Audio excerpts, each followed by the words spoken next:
ഒടുവിൽ ആ പിരമിഡ് തകർന്നിരിക്കുകയാണ്. ഇനി അങ്ങോട്ട് ലോകത്ത് വ്യത്യസ്തമായിട്ടുള്ള ഒരുപാടധികം പ്രശ്നങ്ങൾ ഉണ്ടാകുമെന്നാണ് മെക്സിക്കോയിലെ ആളുകൾ ഓരോരുത്തരും വിശ്വസിച്ചുകൊണ്ടിരിക്കുന്നത്. എങ്ങനെയാണ് 11 നൂറ്റാണ്ട് പഴക്കമുള്ള ഈ ഒരു പിരമിഡ് തകർന്നത്? എന്താണ് ശരിക്കും അതിന് സംഭവിച്ചത്?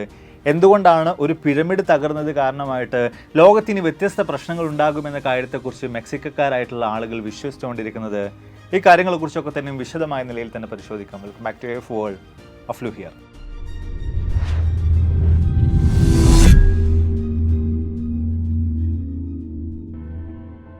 മെക്സിക്കോയിലെ മിഷോക്കനിലുള്ള 1700 വർഷം പഴക്കമുള്ളൊരു പിരമിഡ് തകർന്നു കഴിഞ്ഞിരിക്കുന്നു. അവിടുത്തുകാരായിട്ടുള്ള ആളുകളൊക്കെ തന്നെയും ഇതിനൊരു ദുശകുനമായിട്ടാണ് കണ്ടുവരുന്നത്. അതോടൊപ്പം തന്നെ അവർ വിശ്വസിച്ചുകൊണ്ടിരിക്കുന്ന, അവർ പറഞ്ഞുകൊണ്ടിരിക്കുന്ന ഒരു കാര്യം, ഇനി അങ്ങോട്ട് വ്യത്യസ്തമായിട്ടുള്ള ഒരുപാടധികം പ്രശ്നങ്ങൾ നമ്മുടെ ലോകത്ത് അരങ്ങേറാൻ പോവുകയാണ് എന്ന് പറയുന്നൊരു കാര്യമാണ്. ഈ കാര്യം കേൾക്കുമ്പോൾ തീർച്ചയായിട്ടും നമ്മുടെ മനസ്സിലേക്കൊക്കെ വരുന്നൊരു കാര്യമുണ്ട്. കഴിഞ്ഞ ഏതാനും ദിവസങ്ങളായിട്ട് പത്രമാധ്യമങ്ങളൊക്കെ എടുത്ത് പരിശോധിച്ച് നോക്കുമ്പോൾ വ്യത്യസ്ത തരത്തിലുള്ള ഒരുപാടധികം പ്രശ്നങ്ങൾ തന്നെയാണ് നമ്മുടെ ശ്രദ്ധയിൽപ്പെടുന്നത്. ഇപ്പോൾ നമ്മൾ പരിശോധിക്കുകയാണെങ്കിൽ ഇസ്രായേൽ പലസ്തീൻ യുദ്ധം കാര്യമായ നിലയിൽ തന്നെ അവിടെ നടക്കുന്നുണ്ട്. ഓരോ ദിവസവും ഒരുപാടധികം ആളുകൾ അവിടെ മരണപ്പെട്ടുകൊണ്ടിരിക്കുന്നുണ്ട്. ഒരുപാടധികം ആളുകൾ തെരുവിലേക്ക് ഇറങ്ങേണ്ട അവസ്ഥയിലേക്ക് എത്തുന്നുണ്ട്. അഭയാർത്ഥി ക്യാമ്പുകളിലേക്ക് എത്തുന്ന അവസ്ഥയിലേക്ക് എത്തുന്നുണ്ട്. ഹോസ്പിറ്റലുകൾ പോലും തകർക്കപ്പെടുന്ന നിലയിലേക്ക് അവിടെ കാര്യങ്ങൾ മാറുന്നുണ്ട്. ഇനി അത് കഴിഞ്ഞ് നേരെ റഷ്യ ഉക്രൈൻ യുദ്ധം, അത് ഇപ്പോഴും തുടർന്നുകൊണ്ടിരിക്കുകയാണ്. 900-ലധികം ദിവസങ്ങളായിട്ട് റഷ്യ ഉക്രൈൻ യുദ്ധം അവിടെ യാതൊരു മാറ്റവും ഇല്ലാതെ തുടരുന്നുണ്ട്. അനവധി മരണങ്ങൾ അവിടെയും സംഭവിക്കുന്നുണ്ട്. ഇനി നേരെ നമ്മുടെ തൊട്ടടുത്തിട്ടുള്ള രാജ്യമായിട്ടുള്ള ബംഗ്ലാദേശിൻ്റെ കാര്യത്തിലേക്ക് നോക്കുമ്പോൾ അവിടെ ഇപ്പോഴും കലാപം ശക്തമായ നിലയിൽ തന്നെ തുടർന്നുകൊണ്ടിരിക്കുകയാണ്. പ്രത്യേകിച്ച് അവിടുത്തെ കാര്യം നോക്കുമ്പോൾ അവിടെയുള്ള ഹിന്ദുക്കളായിട്ടുള്ള ആളുകളൊക്കെ തന്നെയും കലാപകാരികൾ ആക്രമിക്കുന്ന നിലയിലേക്കൊക്കെ തന്നെയും കാര്യങ്ങൾ മാറി വന്നിട്ടുണ്ട്. അവരെ സംരക്ഷിക്കാൻ ഒരു വിഭാഗം മുന്നോട്ടേക്ക് വരുന്നുണ്ട്. അങ്ങനെയൊക്കെ മൊത്തത്തിൽ കലുഷിതമായിട്ടുള്ള ഒരു അന്തരീക്ഷം തന്നെയാണ് ലോകത്ത് നിലനിന്നുകൊണ്ടിരിക്കുന്നത്. ഇതുകൂടാതെ തന്നെ നമ്മൾ കഴിഞ്ഞ ദിവസം വീഡിയോ ചെയ്തിട്ടുണ്ടായിരുന്നു എംപോക്സിനെ കുറിച്ചിട്ട്. എംപോക്സ് ഒരു ഗ്ലോബൽ ഹെൽത്ത് എമർജൻസി ആയിട്ട് WHO തന്നെ അനൗൺസ് ചെയ്ത് കഴിഞ്ഞിരിക്കുകയാണ്, ഡിക്ലെയർ ചെയ്ത് കഴിഞ്ഞിരിക്കുകയാണ്. അങ്ങനെ ആകെ മൊത്തം നോക്കുമ്പോൾ ഒരുപാടധികം പ്രശ്നങ്ങളിലൂടെയാണ് നമ്മളിപ്പോൾ കടന്നുപോയിക്കൊണ്ടിരിക്കുന്നത്. അതിനിടയിലേക്ക് ഇത്തരം ഒരു വാർത്ത വരുമ്പോൾ മെക്സിക്കോയിലെ പിരമിഡ് തകർന്നു, ദുശകനമായിട്ട് കാണുന്നു, ഇനി അങ്ങോട്ട് കൂടുതൽ പ്രശ്നങ്ങൾ ഉണ്ടാകാൻ പോകുന്നു എന്നൊക്കെ പറയുമ്പോൾ ആ ഒരു വാർത്ത നമ്മളുടെ ഏവരുടെയും ശ്രദ്ധയെ ഒരുപോലെ തന്നെ അട്രാക്റ്റ് ചെയ്യുന്നുണ്ട്.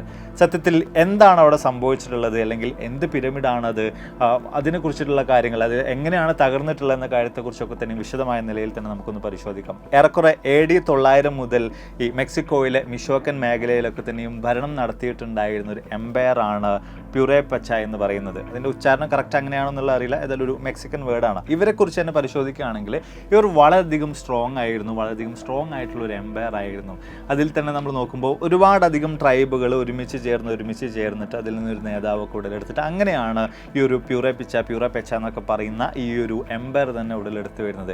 ഇവിടെ നമ്മൾ പരിശോധിച്ച് നോക്കുകയാണെങ്കിൽ ഈ ഒരു കാലഘട്ടത്തിൽ തന്നെ അതിശക്തമായ നിലയിൽ മെക്സിക്കോയുടെ മേഖലയിൽ നിലയുറപ്പിച്ചിട്ടുണ്ടായിരുന്ന മറ്റൊരു എംപയറാണ് അസ്ടെക് എന്ന് പറയുന്നത്. പലപ്പോഴും നിങ്ങൾ കേട്ടിട്ടുണ്ടായിരിക്കും. ഹിസ്റ്ററിയുമായി ബന്ധപ്പെട്ട് നിങ്ങൾ എന്തെങ്കിലും തരത്തിലുള്ള കാര്യങ്ങളൊക്കെ പരിശോധിച്ച് പോകുമ്പോൾ ഈ ഒരു സിവിലൈസേഷൻ, ഈ ഒരു അസ്ടെക് സിവിലൈസേഷൻ, അസ്ടെക് എംപയർ എന്നൊക്കെ പറഞ്ഞിട്ട് തീർച്ചയായിട്ടും നിങ്ങൾക്ക് കേൾക്കാനുള്ള സാധ്യതകളുണ്ട്. അതായത് അത്രത്തോളം അവർ സ്ട്രോങ് ആയിരുന്നു. അവർ പോലും ശ്രമിച്ചിട്ട് ഈ ഒരു പ്യൂറേപച്ച എന്ന് പറയുന്ന എംപയറിനെ കീഴ്പ്പെടുത്താൻ സാധ്യമായിട്ടില്ല. അത്രയധികം സ്ട്രോങ് ആയിട്ടുള്ള ഒരു എംപയർ തന്നെയായിരുന്നു അത്. അവരാണ് ഏറെക്കുറെ 1700 വർഷങ്ങൾക്ക് മുമ്പ് ഇത്തരത്തിലുള്ള വിചിത്രമായ നിലയിലുള്ള ഒരു പിരമിഡ് നിർമ്മിച്ചു വെക്കുന്നത്. ഇത് രൂപത്തിൽ തന്നെ നമ്മൾ ഈജിപ്തിലെ പിരമിഡുകളായിട്ട് കമ്പയർ ചെയ്ത് നോക്കുമ്പോൾ ഒരുപാടധികം വ്യത്യാസങ്ങൾ കാണാൻ സാധിക്കുന്നുണ്ട്.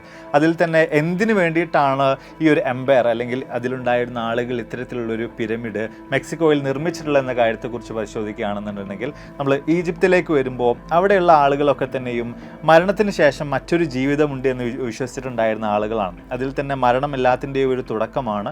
മരിച്ചു കഴിഞ്ഞാൽ ഈ ഫറോമാരൊക്കെ തന്നെയും പിന്നീട് അങ്ങോട്ട് ദൈവങ്ങളായിട്ട് മാറും എന്ന് തുടങ്ങിയിട്ടുള്ള പല ചിന്തകളും ഈജിപ്തുകാർക്കിടയിലുണ്ടായിരുന്നു. അപ്പോൾ മരണാനന്തര ഈ ഫറോമാരൊക്കെ തന്നെയും അടക്കം ചെയ്യുന്നതിന് വേണ്ടിയിട്ടാണ് പ്രധാനമായിട്ടും ഈജിപ്തിലെ പിരമിഡുകൾ നിർമ്മിച്ചു വെച്ചിട്ടുണ്ടായിരുന്നത്. മരണാനന്തര ജീവിതത്തിൽ ഫറോക്ക് ഉപകാരപ്പെടുന്ന നിലയിൽ ആവശ്യമായിട്ടുള്ള എല്ലാവിധ വസ്തുക്കളും ഈ ഒരു പിരമിഡുകൾക്കകത്ത് അവർ കൊണ്ടുചെന്ന് വെക്കുകയും ചെയ്തിട്ടുണ്ടായിരുന്നു. സ്വർണ്ണവും വ്യത്യസ്ത തരത്തിലുള്ള ആഭരണങ്ങളും അങ്ങനെ തുടങ്ങിയിട്ടുള്ള ഒരുപാടധികം കാര്യങ്ങൾ. എന്തിനേറെ പറയുന്നു, ഈ ഫറോമാരുടെ പൂച്ചകളെ വരെ മമ്മിഫൈ ചെയ്തിട്ട് ഈ ഒരു പിരമിഡുകൾക്കകത്ത് കൊണ്ടുവെക്കാറുണ്ട്. അതിനൊരു പൂച്ചകളെ ഒരു ഭാഗ്യത്തിൻ്റെ ലക്ഷണം എന്നുള്ള നിലയിലൊക്കെ തന്നെയാണ് ഈജിപ്ത് എഴുത്തുകാരായിട്ടുള്ള ആളുകൾ കാണുന്നത്. അതോടൊപ്പം തന്നെ ഈ ഫറോവമാരുടെ കാര്യങ്ങളൊക്കെ ചെയ്ത് നൽകിയിട്ടുണ്ടായിരുന്ന തൊഴിലാളികൾ അല്ലെങ്കിൽ അടിമകളെ കൂടെ ഇവരോടൊപ്പം തന്നെ അടക്കം ചെയ്യാറുണ്ട് എന്ന് തുടങ്ങിയിട്ടുള്ള ചില കാര്യങ്ങൾ കൂടെ നമുക്ക് കാണാൻ സാധിക്കാറുണ്ട്. എന്തൊക്കെ തന്നെയായാലും ഈജിപ്തിലെ പിരമിഡിൻ്റെ കാര്യങ്ങൾ അങ്ങനെയാണെങ്കിൽ ഇവിടേക്ക് നോക്കുമ്പോൾ മെക്സിക്കോയിൽ ഇത്തരത്തിലുള്ളൊരു പിരമിഡിനെ പ്യൂരേപിച്ച എംപയറിൻ്റെ ഭാഗമായിട്ടുള്ള ആളുകൾ നിർമ്മിച്ചു വെച്ചിട്ടുള്ളത് സൂര്യഭഗവാന് വേണ്ടിയിട്ടുള്ള ഒരു ക്ഷേത്രമായിട്ടാണ്. അതിൽ തന്നെ നമ്മൾ നോക്കുമ്പോൾ പഴയ കാലഘട്ടത്തിലെ എംപയറുകളും അതുപോലെ തന്നെ പല മതങ്ങളും ഒക്കെ പരിശോധിച്ച് നോക്കുമ്പോൾ ആ കാലഘട്ടങ്ങളിൽ അവയിൽ പല ആളുകളും സൂര്യനെ ദൈവമായിട്ട് പോലും കണ്ടുവന്നിട്ടുണ്ടായിരുന്നു. പ്രധാനമായിട്ടും ആ കാലഘട്ടങ്ങളിൽ സൂര്യനാണ് എല്ലാവർക്കും വെളിച്ചം നൽകുന്നത്, എല്ലാ കാര്യങ്ങളും നടക്കുന്നത് സൂര്യനുള്ളത് കൊണ്ടാണ് എന്നുള്ള ചിന്തകളിൽ നിന്നൊക്കെ തന്നെ ആകണം ഇത്തരത്തിൽ സൂര്യനെ ദൈവമായിട്ട് ആളുകൾ കണക്കാക്കിയിട്ട് ആരാധിച്ചു വരാൻ ആരംഭിച്ചിട്ടുണ്ടായിരുന്നത്. അപ്പോൾ അത്തരത്തിൽ 1700 വർഷങ്ങൾക്ക് മുമ്പേ തന്നെ സൂര്യനെ ദൈവമായി കണ്ട് സൂര്യനെ ആരാധിക്കുന്നതിന് വേണ്ടിയിട്ട് തന്നെയാണ് ഇത്തരത്തിലുള്ള ഒരു പിരമിഡ് പ്യൂരേപിച്ച എംപയറിൻ്റെ ഭാഗമായിട്ട് അവർ നിർമ്മിച്ചു വെച്ചിട്ടുണ്ടായിരുന്നത്. ആദ്യ കാലഘട്ടങ്ങളിലൊക്കെ തന്നെയും യാതൊരുവിധ പ്രശ്നങ്ങളും ഇല്ലാതെ ഇവിടെ വ്യത്യസ്ത പൂജകളും കർമ്മങ്ങളൊക്കെ ആയിട്ട് തന്നെ മുന്നോട്ടേക്ക് പോയി. എന്നാൽ പിന്നീട് വ്യത്യസ്ത പ്രശ്നങ്ങളൊക്കെ തന്നെയും അവിടെ ഉടലെടുക്കാൻ ആരംഭിച്ചു. അതിൽ ഒന്നാമതായിട്ടുള്ള പ്രശ്നം എന്ന് പറയുന്നത് ഈ ഒരു പിരമിഡിനകത്ത് അല്ലെങ്കിൽ ഈ ഒരു ക്ഷേത്രത്തിനകത്ത് അവിടുത്തെ ക്രിയകളും പൂജകളൊക്കെ ചെയ്യുന്നതിന് വേണ്ടിയിട്ട് പ്രീസ്റ്റുകളും അതേപോലെ തന്നെ പ്രീസ്റ്റസ്മാരും ഉണ്ട്. അതായത് പൂജാരികളായിട്ടുള്ള പുരുഷന്മാരും സ്ത്രീകളും അവിടെ ഉണ്ടായിരുന്നു. അപ്പോൾ അതിൽപ്പെട്ട ഒരു സ്ത്രീക്ക് രാജാവിനോട് വലിയ തോതിൽ തന്നെ ഇഷ്ടം തോന്നുകയാണ്. അങ്ങനെ ഇരുവരും പ്രണയത്തിലാവുകയാണ്. ഈ ഒരു വിഷയം അവിടുത്തെ ബാക്കിയുള്ള ആളുകളെല്ലാം തന്നെ ഒരുപോലെ തന്നെ അറിയുന്നുണ്ട്. അതൊരു വലിയ ഗുരുതരമായിട്ടുള്ള പ്രശ്നത്തിലേക്ക് നീങ്ങുന്നുണ്ട്.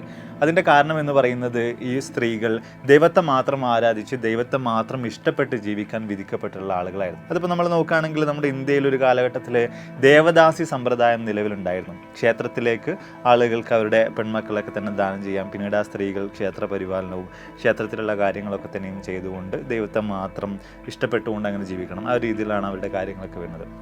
അപ്പോൾ അതേ ഒരു രീതിയിൽ തന്നെയായിരുന്നു ഇവിടെ ഈ ഒരു പിരമിഡ് ക്ഷേത്രത്തിലുള്ള സ്ത്രീകളുടെയും അവസ്ഥ. അവിടുത്തെ ഒരു സ്ത്രീ ഇത്തരം ഒരു കാര്യം ചെയ്തതോടുകൂടിയിട്ട് അത് സമൂഹത്തിൽ ഒരു വലിയ ഗുരുതരമായിട്ടുള്ള പ്രശ്നമായിട്ട് ഉയർന്നു വരുന്നുണ്ട്. ഏറ്റവും ഒടുവിൽ രാജാവിനടുക്കൽ തന്നെ ആളുകൾ ചെന്നുകൊണ്ട് ഈ സ്ത്രീയെ ഈ ക്ഷേത്രത്തിൽ വെച്ചുകൊണ്ട് ബലി നൽകണം, അവർ ചെയ്തത് തെറ്റാണ് എന്ന കാര്യങ്ങളൊക്കെ തന്നെയും ബോധിപ്പിക്കുന്നുണ്ട്. രാജാവ് അതിനുള്ള അനുമതികൾ നൽകുന്നുണ്ട്. ഏറ്റവും ഒടുവിൽ ഈ ഒരു ക്ഷേത്രത്തിൽ വെച്ചുകൊണ്ട് തന്നെ ആ ഒരു സ്ത്രീയെ ബലി നൽകുന്നുണ്ട്. പിന്നെയും അങ്ങോട്ട് നോക്കുമ്പോൾ വ്യത്യസ്ത തരത്തിലുള്ള ഒരുപാടധികം ബലിദാനങ്ങൾ ഈ ഒരു ക്ഷേത്രത്തിൽ വെച്ചുകൊണ്ട് നടന്നിട്ടുണ്ടെന്നാണ് പറയപ്പെടുന്നത്. ഈ ഒരു പ്യൂരേപിച്ച എന്ന് പറയുന്ന എംപയറിൻ്റെ ഏറ്റവും വലിയ പ്രശ്നം എന്ന് പറയുന്നത് അവർക്ക് വാമൊഴി മാത്രമായിരുന്നു ഉണ്ടായിരുന്നത്. അവരുടെ ഭാഷ അവർ എവിടെയും എഴുതി വെച്ചിട്ടുണ്ടായിരുന്നില്ല, അവർക്ക് ലെറ്റേഴ്സ് ഉണ്ടായിരുന്നില്ല എന്നാണ് പറയപ്പെടുന്നത്. അപ്പോൾ അതുകൊണ്ടൊക്കെ തന്നെ കാലാകാലങ്ങളായിട്ട് ആളുകൾ സംസാരത്തിലൂടെ കാര്യങ്ങൾ ഷെയർ ചെയ്ത് അങ്ങനെ കൈമാറി വന്നിട്ടുള്ളതാണ് അവരുമായി ബന്ധപ്പെട്ടുള്ള ഈ വിവരങ്ങളൊക്കെ തന്നെയും. അപ്പോൾ അതുകൊണ്ട് അവരുമായി ബന്ധപ്പെട്ട കൂടുതൽ വിവരങ്ങൾ നമുക്ക് ഏതായാലും ലഭ്യമല്ല. മാത്രമല്ല ഇവിടെ ചില ആളുകളൊക്കെ പരാമർശിക്കുന്ന ഒരു കാര്യം, അന്ന് ആ ഒരു സ്ത്രീയെ പ്രണയിച്ചിട്ടുണ്ടായിരുന്ന രാജാവായിട്ടുള്ള വ്യക്തിയെ പോലും പിന്നീട് ഈ ഒരു ക്ഷേത്രത്തിൽ വെച്ചുകൊണ്ട് ആളുകൾ ബലി നൽകിയിട്ടുണ്ടായിരുന്നു എന്നൊക്കെ പറയുന്ന കാര്യമാണ്. എന്തൊക്കെ തന്നെയായാലും വർഷങ്ങൾ പിന്നെയും ഒരുപാട് കടന്നു പോകുന്നുണ്ട്. വ്യത്യസ്ത തൊട്ടടുത്ത രാജ്യങ്ങളൊക്കെ തന്നെയും ഈ ഒരു എംപയറിനെ ആക്രമിക്കാൻ വേണ്ടി ശ്രമിക്കുന്നുണ്ട്. ശക്തമായിട്ടുള്ള ചെറുത്ത് നിൽപ്പുകൾ അവർ നടത്തുന്നുണ്ട്. പിന്നെയും ഒരുപാടധികം കാലം കടന്നു പോകുന്നുണ്ട്. അങ്ങനെ ഇരിക്കെ സ്പാനിഷ് പട്ടാളക്കാർ ഒരിക്കൽ ഈ ഒരു എംപയറിനെ പൂർണ്ണമായിട്ടും തകർത്ത് കളയുകയാണ്. ഒരുപാടധികം മരണങ്ങൾ അതിൻ്റെ ഭാഗമായിട്ട് സംഭവിക്കുകയാണ്. ഇത്തരത്തിൽ ഈ ഒരു എംപയറിനെ പൂർണ്ണമായിട്ടും സ്പാനിഷ് പട്ടാളക്കാർ കയ്യേറിയതോടു കൂടിയിട്ട് അതിക്രമിച്ച് കീഴ്പ്പെടുത്തിയതോടു കൂടിയിട്ട് ഈ ഒരു ക്ഷേത്രത്തിനകത്ത് ആ സമയത്തുണ്ടായിരുന്ന ആളുകളൊക്കെ തന്നെയും പ്രത്യേകിച്ച് അവിടെ ഉണ്ടായിരുന്ന പ്രീസ്റ്റുമാരും പ്രീസ്റ്റസുകളായിട്ടുള്ള ആളുകളൊക്കെ തന്നെയും ഒരുപോലെ തന്നെ ക്ഷേത്രത്തിനകത്ത് വെച്ചുകൊണ്ട് തന്നെ ആത്മഹത്യ ചെയ്യുകയാണ്. മാത്രമല്ല ആ സ്പാനിഷ് തേരോട്ടത്തിൻ്റെ ഭാഗമായിട്ട് ആ ഒരു എംപയറിന് തന്നെ വ്യത്യസ്തമായിട്ടുള്ള ഒരുപാട് പ്രശ്നങ്ങൾ സംഭവിക്കുകയാണ്. അതിൽ നിന്ന് തന്നെ വളരെ ചുരുങ്ങിയ ആളുകൾ മാത്രം സർവൈവ് ചെയ്യുന്നുള്ളൂ. അങ്ങനെ ഒരുപാടധികം കാര്യങ്ങൾ ഈ ഒരു കാലഘട്ടത്തിൽ അരങ്ങേറുന്നു. പിന്നീട് അങ്ങോട്ട് നോക്കുമ്പോൾ പിൽക്കാലത്ത് ആളുകളൊക്കെ തന്നെയും ചെറിയ ഭയത്തോടു കൂടെ കാണുന്ന ഈ ആളുകളുടെ എല്ലാം തന്നെ അതിനകത്ത് വെച്ചുകൊണ്ട് ആത്മഹത്യ ചെയ്തിട്ടുണ്ടായിരുന്നു അവിടെ ബലി നൽകപ്പെട്ടിട്ടുണ്ടായിരുന്ന ആളുകളുടെ എല്ലാം തന്നെ ആത്മാക്കൾ അവിടെ അലഞ്ഞു തിരിഞ്ഞ് നടക്കുന്നുണ്ട് എന്നൊക്കെ വിശ്വസിക്കുന്ന നിലയിലേക്കൊക്കെ തന്നെയും കാര്യങ്ങൾ മാറി വരുന്നുണ്ട്. ചെറിയൊരു ഭയത്തോടു കൂടി തന്നെ ആളുകൾ ഈ ഒരു പിരമിഡിനെ കണ്ടുവരാൻ ആരംഭിക്കുന്നുണ്ട്. അതിൽ തന്നെ നമ്മൾ പരിശോധിച്ച് നോക്കുമ്പോൾ ചില ഭാഗങ്ങളിൽ നിന്ന് നമുക്ക് കാണാൻ സാധിക്കുന്നത് ഇപ്പോഴും ഈ ഒരു പ്രദേശത്തൊക്കെ പോകുന്ന അവസരത്തിൽ രാത്രി കാലങ്ങളിൽ ചില അപശബ്ദങ്ങളൊക്കെ കേൾക്കാറുണ്ട് എന്ന് പറയുന്ന ചില ആളുകളുടെ അനുഭവങ്ങളൊക്കെയാണ്. അതൊക്കെ എത്രത്തോളം സത്യമാണെന്നുള്ള കാര്യങ്ങൾ ഏതായാലും സംശയമാണ്. എന്തൊക്കെ തന്നെയായാലും ഇത്തരത്തിലുള്ളൊരു ഹിസ്റ്ററിയുള്ള ഒരു പിരമിഡ് തന്നെയാണ് മെക്സിക്കോയിൽ ഉണ്ടായിരുന്നത്. അതാണ് ഏറ്റവും ഒടുവിൽ ഇപ്പോൾ തകർന്നിട്ടുള്ളത്. അപ്പോൾ ഇത്തരത്തിൽ അവിടുത്തെ ആളുകളുമായിട്ട് വലിയ തോതിൽ ബന്ധമുള്ള അവിടുത്തെ ആളുകളൊക്കെ തന്നെയും വലിയ പ്രാധാന്യത്തോടു കൂടി തന്നെ കണ്ടുകൊണ്ടിരിക്കുന്ന ഒരു ക്ഷേത്രത്തിനാണ് ഇങ്ങനെ ഒരു കാര്യം സംഭവിച്ചിട്ടുള്ളത്. നിർമ്മിച്ചിട്ടുള്ളത്. അതിൻ്റെ ഒരു ഭാഗം പൂർണ്ണമായിട്ടും തകർന്ന് വീണിട്ടുണ്ട്.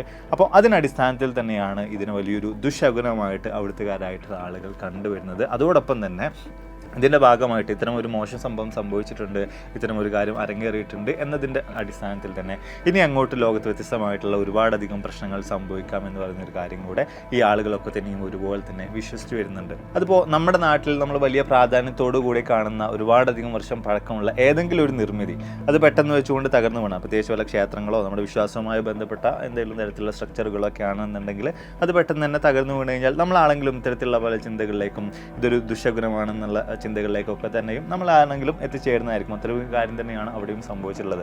ഇനി എങ്ങനെയാണ് ഈ ഒരു പിരമിഡിന് ഇത്തരത്തിൽ തന്നെ കേടുപാടുകൾ സംഭവിച്ചിട്ടുള്ളത്, അത് തകർന്നു വീണിട്ടുള്ളത് എന്ന കാര്യത്തെക്കുറിച്ച് പരിശോധിച്ച് നോക്കുകയാണെങ്കിൽ ഒരുപാടധികം വർഷം അതിന് ഏതായാലും പഴക്കമുണ്ട്. അതോടൊപ്പം തന്നെ കഴിഞ്ഞ കാലങ്ങളിലൊക്കെ തന്നെയും ശക്തമായിട്ടുള്ള മഴയും അതോടൊപ്പം തന്നെ ശക്തമായിട്ടുള്ള ചൂടും ഈ മേഖലയിൽ അനുഭവപ്പെട്ടിട്ടുണ്ടായിരുന്നു. അപ്പോൾ അതിൻ്റെ ഒക്കെ ഒരു അടിസ്ഥാനത്തിൽ വെയർ കാരണമൊക്കെ ആയിട്ട് തന്നെയാണ് ഈ ഒരു പിരമിഡിൻ്റെ ഈ ഒരു ഭാഗം ഇത്തരത്തിൽ തകർന്നിട്ടുള്ളത്.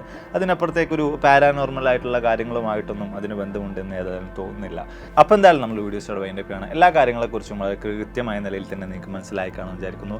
ഒരു ഇൻട്രസ്റ്റിംഗ് ആയിട്ടുള്ളൊരു സബ്ജക്റ്റ് കുറച്ചുകൂടെ കാലിക പ്രസക്തമായിട്ട് തോന്നി. അതുകൊണ്ടാണ് ഈ ഒരു വിഷയത്തിൽ നമ്മളിപ്പോൾ സംസാരിച്ചിട്ടുള്ളത്.